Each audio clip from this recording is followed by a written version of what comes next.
Hello guys, welcome to my YouTube channel. তো আজকে কথা হবে হইচইয়ের লাস্ট যে ওয়েব সিরিজটা বেরিয়েছে। রিসেন্ট বলবো না, কারণ প্রায় এক সপ্তাহ হয়ে গেছে। আমি দেখেওছি ওই 2-3 দিনের মধ্যে, কিন্তু আমার রিভিউ করার সময় হয়নি। বিজয়া নিয়ে, তো বিজয়া সিরিজটা নিয়ে আমার বেশ আগ্রহ ছিল, কারণ জেনারেলি বাংলায় এই ধরনের টপিকটা খুব একটা এর আগে আমি দেখতে পাইনি। র্যাগিং নিয়ে বেসিক্যালি মেন টপিক ছিল, মেন ফোকাস ছিল র্যাগিং নিয়ে, যে মানে গ্রাম থেকে বা মফস্বল শহর থেকে যখন কোনো ছেলে পড়তে আসে কলকাতায় বা কোনো বড় শহরে পড়তে যায়, তো তখন তাদের উপরে যে হেনস্থাটা হয়, কলেজে হোক বা হোস্টেলে হোক, সেগুলো নিয়ে কেউ কোনো দিন কথা বলে না। মানে কথা বলতে বলে না, বা কথা বলতে চায় না, বা খুব লাইটলি নেয় ব্যাপারটাকে। তো সেই ব্যাপারটা একটা টাইমে গিয়ে কীভাবে কতটা ভারী হয়ে যায়, কতটা ভারী হয়ে দাঁড়ায়, কতটা কঠিন পরিস্থিতি তৈরি করে, সেই সব নিয়ে সিরিজটা। তো গল্পটা যদি একটু বলি, এখানে স্বস্তিকা মুখার্জি একজন মায়ের অভিনয় করেছে। তার ছেলে তারা নৈহাটিতে থাকে, তাদের বাবা নেই, ছোটোবেলায় বাবা মারা গেছে। তো তারা মানে ছেলেটা কলকাতায় আসে একটা নামি ইঞ্জিনিয়ারিং কলেজে পড়তে।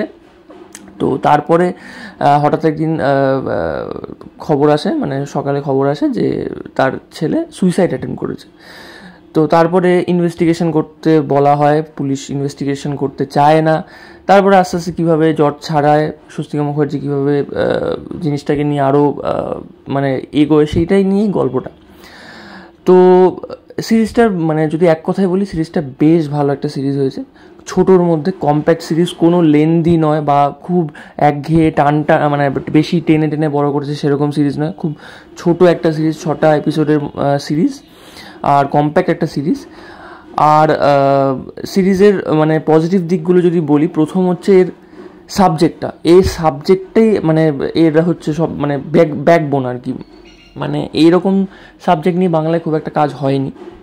তো এই সাবজেক্টটা ইটসেলফ একটা ভালো দিক এই এটার। আর তাই বলে যে শুধু মানে র্যাগিংটা দেখিয়েছে তাও নয়, র্যাগিংয়ের সাথে সাথে কীভাবে মানে র্যাগিংটা যে একটা যখন কোনো একটা বড় পর্যায়ে যায়, মানে কোনো স্টুডেন্ট যখন মানে এটা আমাদের এই রিসেন্ট যাদবপুরের ঘটনাটার কথা মনে করিয়ে দেয়। তো তো কোনো বড় স্টেপ যখন সেই ছাত্রটা নিয়ে নেয় বা ছাত্রীটা নিয়ে নেয়, তখন তারপরে সেগুলো ধামাচাপা দেওয়ার যে ব্যাপারটা, কীভাবে প্রত্যেকটা উপরে পলিটিক্যাল লিডার থেকে শুরু করে পুলিশ প্রশাসন কীভাবে এই চক্রটার সাথে যুক্ত থাকে, কীভাবে ইনভেস্টিগেশনটাকে চাপা দেওয়া হয়, সেই জিনিসটা এখানে খুব সুন্দরভাবে দেখিয়েছে। মানে মানে চক্রটা খুব সুন্দরভাবে এঁকেছে, এটা আমি বলতে চাইছি। একটা র্যাগিংয়ের পিছনে যে এত বড় একটা সার্কেল কাজ করে, সেটা এখানে খুব সুন্দর দেখিয়েছে। দ্বিতীয় হচ্ছে এখানকার পারফরমেন্স, প্রত্যেকের পারফরমেন্স খুব ভালো। মানে তাদের নিজেদের জায়গা থেকে প্রত্যেকে তাদের বেস্টটা দিয়েছে আমি বলবো। কারণ স্বস্তিকা মুখার্জি পারফরমেন্স নিয়ে কিছু বলার নেই। সে মানে এত দুর্দান্ত অভিনয় করেছে প্রত্যেকটা সিনে।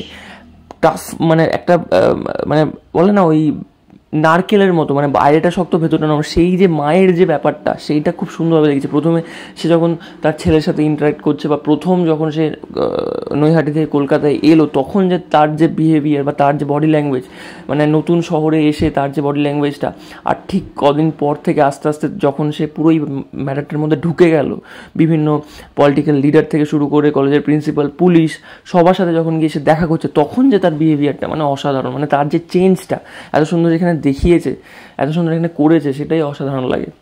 এখানে প্রত্যেকটা সিন, বিশেষ করে তার ছেলের সাথে তার যে ইমোশনাল সিনগুলো, হসপিটালে ভর্তি হওয়ার পরের যে সিনগুলো, বা তার আগে মানে কলকাতায় আসার আগে তার যে সিনগুলো, খুব সুন্দর। মানে ইমোশনাল সিনগুলো এখানে মারাত্মক, দারুণ ফুটিয়েছে। আর স্বস্তিকা মুখার্জি অভিনয় কিছু বলার নেই। তার ছেলের ভূমিকায় যে অভিনয় করেছে সেও দুর্দান্ত। তার যে বন্ধুর ভূমিকায় যে অভিনয় করেছে যে ছেলেটা, যে নিজেও র্যাগিংয়ের শিকার, তার অভিনয় খুব ভালো। সাহেবের অভিনয় খুব ভালো। মানে ঠান্ডা মাথার ভিলেন যেটাকে বলে, খুব সুন্দর। মানে ওই মারপিট যে দেখিয়েছে তা নয়, কিন্তু যেটুকু দেখিয়েছে কথার মাধ্যমে বা তার তাকানো, লুক অ্যান্ড ফিল, দারুণ লাগছে।